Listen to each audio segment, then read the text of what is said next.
La femme que vous voyez là est mariée et la voiture sur laquelle elle s'accroche appartient à son mari.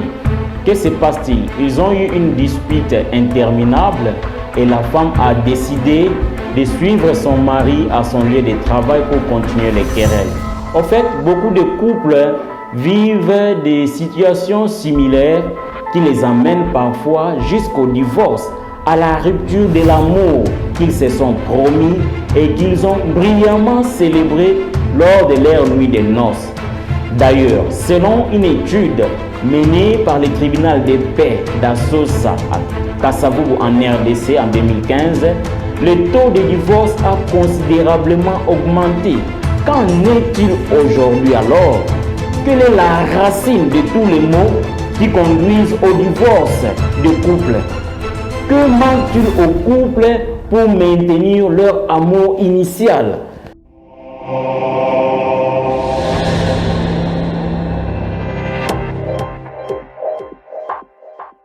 Bien chers sœurs et frères, Shalom. Nous sommes au deuxième dimanche du temps ordinaire de l'année liturgique C. Jésus, invité aux noces à Cana de Galilée, réalise un miracle en changeant l'eau en vin quand il n'y eut plus de vin à la fête. Jésus se révèle comme le bon vin qui procure le bonheur du mariage, la joie aux mariés ainsi qu'aux convives. En effet, le vin que le convive buvait avant n'était pas aussi délicieux que celui de Jésus. Ceci nous enseigne que le Christ est ce vin qui donne le vrai bonheur au couple ou dans une famille. Quand tu es au centre de l'union conjugale, peu importe les épreuves qui arrivent, on résiste. Qu'est-ce qui se passe souvent dans le cas du divorce? Ils n'ont plus de vin. N'être plus en mesure de servir du vin à ses invités eût été un acte de manque de courtoisie pour un hôte oriental. Ne plus être en mesure de servir le vin dans un mariage, dans un couple, c'est n'être plus en mesure d'accepter l'autre tel qu'il est, l'aimer tel qu'il est. Ne plus accepter l'unité dans la diversité pour vivre l'idéal du mariage. La réussite de n'importe quel repas de fête et de surcroît d'une fête de mariage serait incomplète sans un bon vin, une bonne boisson qui l'accompagne.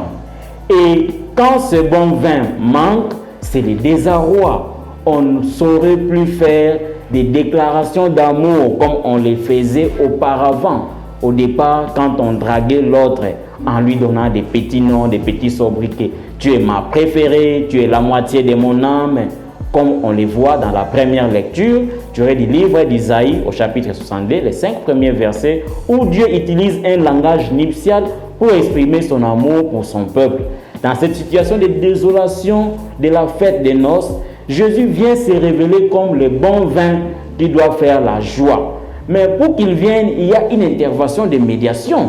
Ces médiations aujourd'hui, pour les cas du mariage, ce sont les parrains, la famille, le deux familles, les amis, etc. qui peuvent et doivent aider le couple à garder Jésus, le bon vin, au centre de l'union conjugale. C'est alors qu'ils arriveront à vivre dans l'harmonie, peu importe les différences qu'il peut y avoir dans le couple, car c'est l'unique et même esprit qui distribue les dons à chacun et comme il veut, comme nous le dit Saint Paul dans la deuxième lecture. Cela demande donc de la patience et dans la prise de décision dans le couple. Que Jésus soit le bon vin de vos couples et de vos familles. Bon dimanche à chacun et que Dieu vous bénisse.